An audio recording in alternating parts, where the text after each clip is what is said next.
Estonia and, Bosnia and, all of Prague and all of these different places because there's all these Have you meaderies. investigated how much it's going to cost to send the RV over yet? Send the RV over? God, wouldn't that be awesome? Yeah, all y'all would be flying in going, let's go! Yeah, like you could get that through the streets there. Yeah, right? That's the thing, is this like, shoot, can you see trying to get that through some of those Old Town streets? Yeah, no, I don't think so. Someone's always got to ruin it. Yeah, I know. Oh. That's right. They got trains. We don't need an RV where we're going. They have railroads there, unlike here where you can't really call them railroads. Yeah. And the railroads are even better because you can bring your mead onto the train and drink it while you go from city to city, unlike that's nice. driving your own RV. Yeah, no, I like that idea. If they'll let you drink it on the train, you can't do that here. They'd take it away from you. Mm. Well, you definitely can drink on European trains. Yeah, well, they understand alcohol over there, that's why. So tell us a little bit about what you're going to do at the conference, Chrissie. So, yeah, I'll be talking at the conference. I'll be talking on the topic of mead tasting and food pairing. And I'll definitely have pictures in the presentation that come from the book. But really the talk is going to be not so much prescriptive, like eat this with this mead. Rather, it's really going to be the theory or the science of how to pair things and how to determine what goes together. So, well, that's what I really want to know. And we were talking at the start of the show. AJ said she likes to pair things that she puts meat in, that she would put meat into while cooking, and I'm like, so that's the associative or complementary pairing that you always talk about. What I really want to know about is the contrast pairing and how to get things that contrast to not taste like yuck. Yeah, that's hard. So thanks for asking that. And that's a real art. So, I think, I don't know, maybe I'm just assuming things, but I hope each of us has had contrasting flavor pairings where the contrast is amazing and wonderful and not a horrible clash.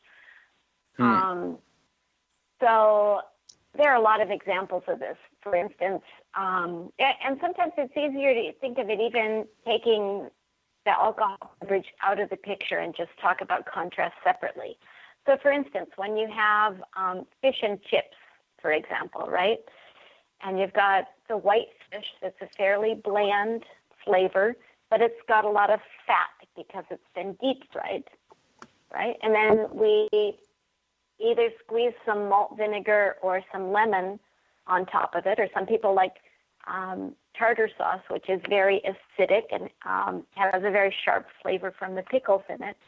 And those sharp acid flavors cut through the fat, and there's contrast between the two, but that contrast is precisely what makes it work, because if you were just eating fried foods without anything to get that oil out of your mouth, it quickly becomes cloying and overwhelming.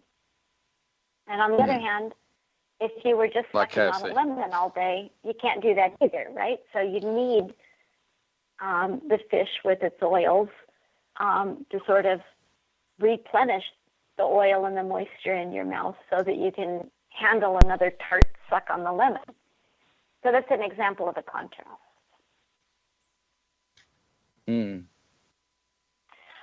So bring it back around to mead. I think an outstanding example is blue cheese.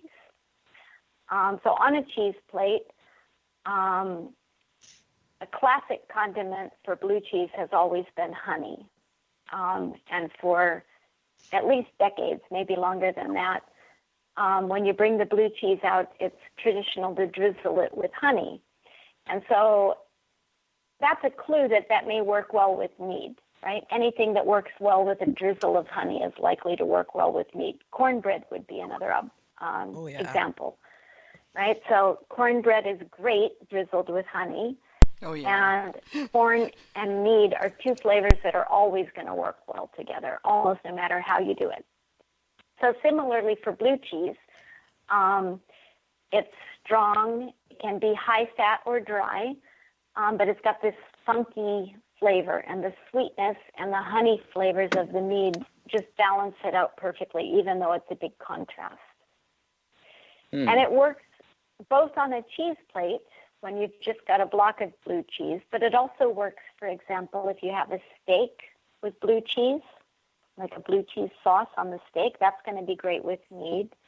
Or if you have blue cheese stuffed in dates, or even better, blue cheese stuffed in dates and wrapped with bacon, because the dates are good with mead, the bacon's good with mead, the blue cheese is good with mead, and it all just resonates in this gorgeous way. I've had dates and blue cheese, dates wrapped with blue cheese and bacon at a, it was at a tapas place up north of Boulder, and it was the only time I've ever had blue cheese that I've ever liked it.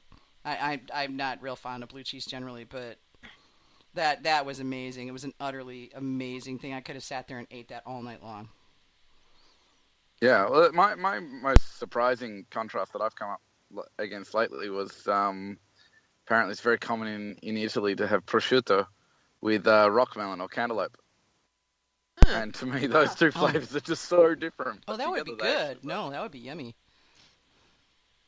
Yeah, that's an excellent example. Well, I like I don't know those, what it's got to do with honey, but yeah, those salami, the giant salamis my mother-in-law gets my husband. That and an apple, a big slice, chunk of the salami and an apple together. Mm-hmm. With a nice piece of aged cheese.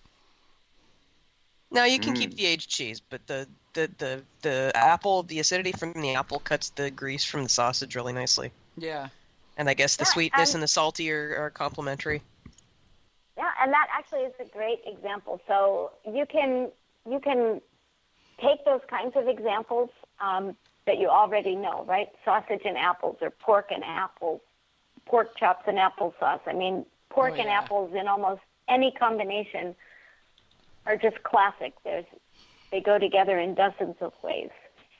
So pork is always going to work well with a sizer, for example. And you can take almost any pork recipe and almost any sizer, and as long as they're matched in intensity, they're going to work well together every time. And that includes the prosciutto you were just talking about. Nice. That would be really interesting. But pork goes so well with honey, you don't even need to limit it to sizes. It just goes. I mean, if I'm going to have a nice meat, I'll make sure I'm eating pork. That's how I pair stuff. I have pork and meat. That's it. Mm-hmm. And some of the reason that works is because pork tends to be quite fatty, and so something fatty is high intensity, and it tends to work well with things that have both high sugar and high alcohol. And of course, mead often, not always, often has those characteristics, and so they tend to work together really well. Bobby is saying that his favorite honey dessert is vanilla ice cream peanut butter drizzled with honey and a graham cracker or Oreo pie crust. That sounds pretty decadent. That does sound pretty decadent. Yeah. And if anybody could put all of that in a bottle, it would be Bob. It would be Bob, yeah. Yeah, I'm going to be up there next weekend, so if he has that, I'll let you know. Yeah. It wouldn't surprise me in the least if he did. Bobby, did you hear that? I want your vanilla ice cream, peanut butter, graham cracker, Oreo pie crust mead for the Mesa Cup. I'll be expecting it.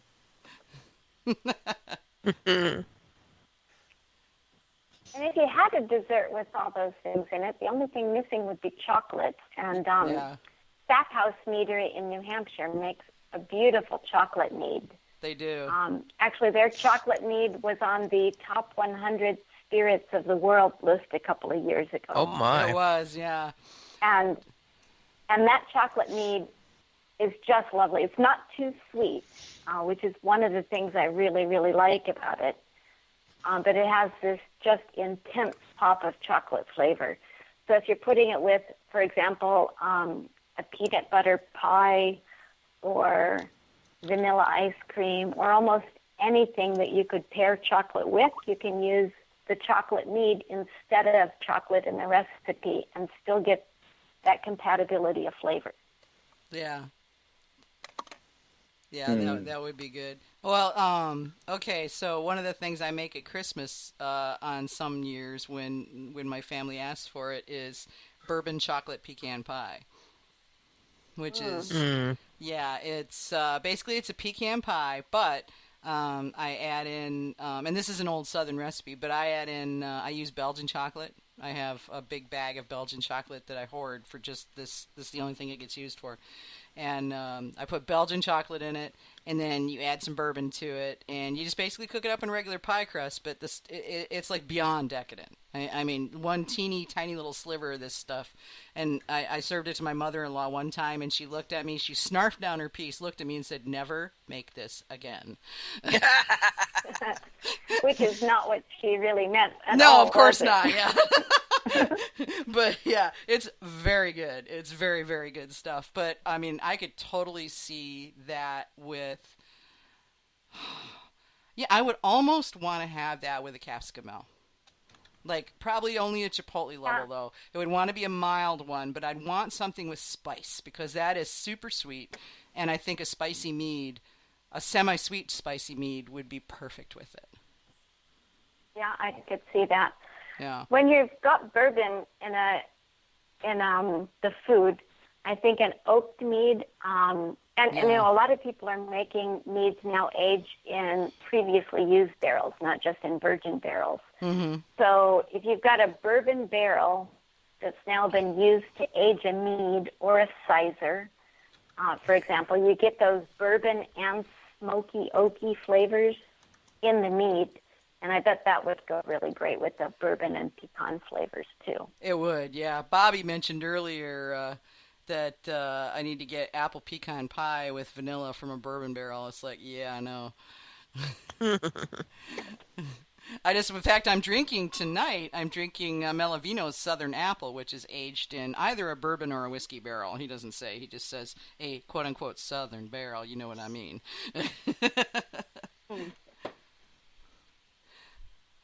But this would go really good with, I would love to have this with fried pork chops. This would be perfect with fried pork chops. Yum. And this blackcurrant stuff would go really well with the steak I'm going to have tomorrow. You're going to have to get another bottle of it then. Well, I'm only drinking it one glass at a time, so, you know, it's lasting a while. Yeah, yeah. It's such a relief to know that I'm not the only person drinking right now. Oh, no, we always drink during the show. It's unless one of us is sick or unable to drink. On anti-inflammatories for freaking months. Yeah, AJ was forbidden or from in high drinking vis for a gear while. on site. Yeah, or in the middle of his workday like Hamish. Yeah. You know, but yeah, we usually do. You know, I break open a new mead for every show and do a review on it. In fact, you know, we never said what I was drinking. We skipped over that because I was bringing in Greg. Yeah. So, yeah, just to interject that, I'm drinking Melavino Southern Apple. It's a sizer that's aged six months in a quote-unquote Southern barrel. That's what he says on the label. It has an apple whiskey nose to it. And when you taste it, it's honey and apples with a whiskey flavor just kind of running through all of that. But it's sweet, so the whiskey kind of provides this sort of tart back end to it. And then it's got this long honey whiskey finish. It's really nice. It's a good thing I'm going up there next week, and I'm gonna have to get more of this. It's the only bottle I got. So, but this would go really good with pork. Really, really, really well with some nice pork chops. I may have to thaw out a pork loin and chop it into chops so that I can cook some up and try it with this. That sounds amazing. Yeah, it's really good. Have you had this one yet, Chrissie? No, I haven't had that one. I've had lots of Sergio's meads. Always fantastic, but I haven't had that one. Yeah, I haven't had one of his yet that I didn't love, but this one's really good. If he's got more of it, I'm going to be buying as much as I can afford to buy next weekend because this is right up there near the top for me. I know I'm not going to get any more of his pecan pie mead because that was a limited run. So that was really, really good. But I'm absolutely overwhelmed that